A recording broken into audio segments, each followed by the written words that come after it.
Hey guys, so we have our week 2 tempo run tonight, and I just want to have a quick word about warm-ups because a lot of you are trying to step into new groups, which is fantastic, a lot of you are pushing yourselves and you want to improve your fitness, and your warm-up can have a really big influence on how you experience your run. So what sort of intensity you experience.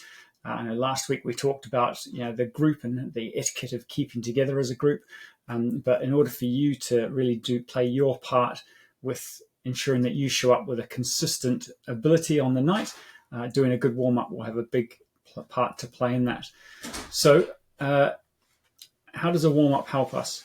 Well, most importantly, it makes it easier for the blood to get to the muscles. So the more we're warmed up, the more that our blood vessels dilate or get bigger. Imagine your hose pipes, your blood vessels start as tiny little hose pipes, and then in the warm-up, more blood starts to flow through them and they get bigger, they dilate. Okay, and that means more blood can flow through them.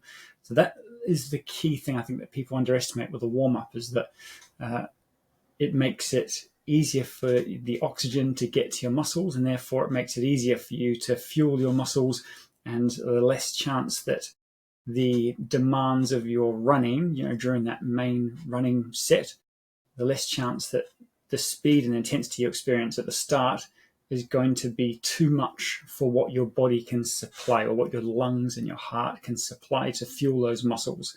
So if you're not doing a warm-up beforehand, you're trying to go straight into your tempo run, which should be a pretty fast pace, your body's just not going to be able to deliver the fuel to your muscles to be able to sustain that pace. And that's when you get burning lungs and heavy legs, aching legs early on in your run. So how do we do a good warm-up? Well, I'll take you through what we're doing. As most of you members know, we've got our standard warm-up. We do 5 out and back runs, 30 seconds out, 1 minute back. And then we do a dynamic stretching warm-up. Now, those out and backs, that's pretty much the shortest warm-up that I feel comfortable giving you. Okay, so can I just say that is kind of like a bare minimum for me personally. Sometimes we have to run to the warm-up location, and that's ideal for me because it means that you can do a jog, a nice gentle run to the warm-up point or start point of the run. And then each of those out and backs you're doing should be incrementally faster. So the first one, especially if you haven't run to the warm-up point, that first one should be a really gentle run. And then if we're only doing 5, you've only got 5 to get from that level to a pace which is faster than what you expected to run in the main set. So if it was interval training, the speed of that last warm-up interval should be really fast, because interval training, you're going to be running really fast, right? Whereas a tempo run, it doesn't need to be quite as strong. But regardless of the effort or regardless of the main set, the point is that you should be huffing and puffing by the end of that warm-up, okay? I don't mind people talking through warm-up, but it's pretty hard to have a chat while you're really applying yourself and trying to push the pace and get your body warmed up for that main set. You can chat on the recovery phase, of course, but when it comes to running out, if you know that it's going to be a challenging session ahead, then it's in your best interest to zip and use that airway for breathing, not for talking. I'll now take you through the session, the routes that we have for tonight, and just how I hope to see that applied. So I've just been through the different sessions we have for tonight. So starting from the Steady Couch to 5K runners, their warm-up location you can see down here. So Hales Road is where we will meet down here. They've got a fairly small jog down to this point. I'd say that that's going to take, even though they're our slowest group, it's probably going to take 3 or 4 minutes. So I will be encouraging them to do at least 3, if not 5, out and back repetitions, whether it be along Hewlett Road or along whatever the street is here, Pittville Circus Road, out and backs just to finish off their warm-up. Now, bear in mind that the Couch to 5K runners are going at a bare minimum speed. The intensity is never going to be a high intensity session for them in the first few minutes of their run. The The faster couch to 5K group and the sevens, our slowest non-stop group, will be following this route. So we can see that they have a bit of a trek up from the medical, up past Sainsbury's to the little quiet lane we've got here. And a lot of our groups tonight will be running from this location. But for this particular group, the sevens, would probably take 8 to 10 minutes, I think, maybe 5 to 10 minutes. So maybe only a few out and back repetitions will be enough to get properly warmed up.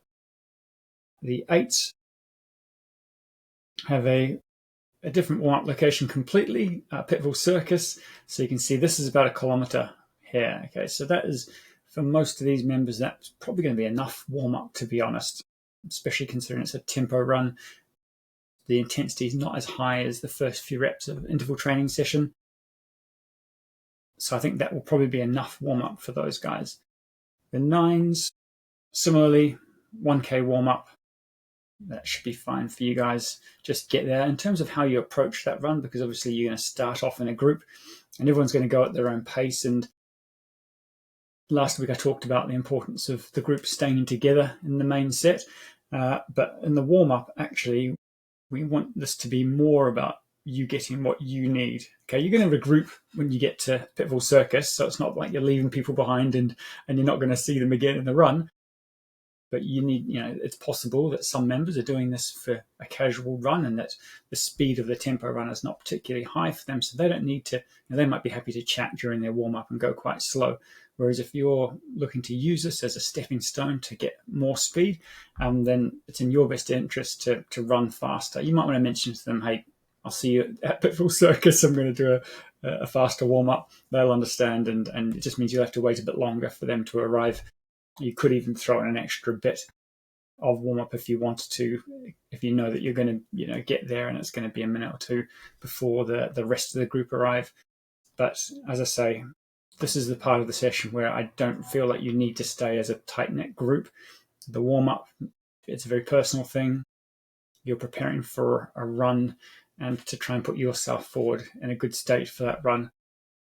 So pace that as you will, but make sure you wait for everyone to get to the start point before you leave for the run. And are all doing warm-up from the little lane here. I've got to find out, next to Simpsons, what's the name of this place? So it was Burma Avenue. So this is a great little lane to do the run, to do warm-up runs from. So again, for most of these groups, this is not really long enough to be giving people much of a warm-up. It might take 5 minutes maximum for most of these faster groups. So ideally you are doing 4 or 5 reps out and backs, 30 seconds out, 1 minute back, along here to really top up your warm-up and make sure that your body is ready for what should be a high-intensity run. The tempo run, it is intentionally aimed at improving, your 5K times. So it should be hitting that target pace right from the start of the run. You're not building into that target tempo speed. You are trying to hit that straight from the start. And especially if you look at this particular route, it's slightly uphill on Bouncers Lane, but then it shoots up onto Noverton Lane, which is going to be hard work. So if you haven't done a good warm-up and you're trying to match the pace of some of our faster runners, then this is going to be a painful start to the run. So do push yourself in the warm-up.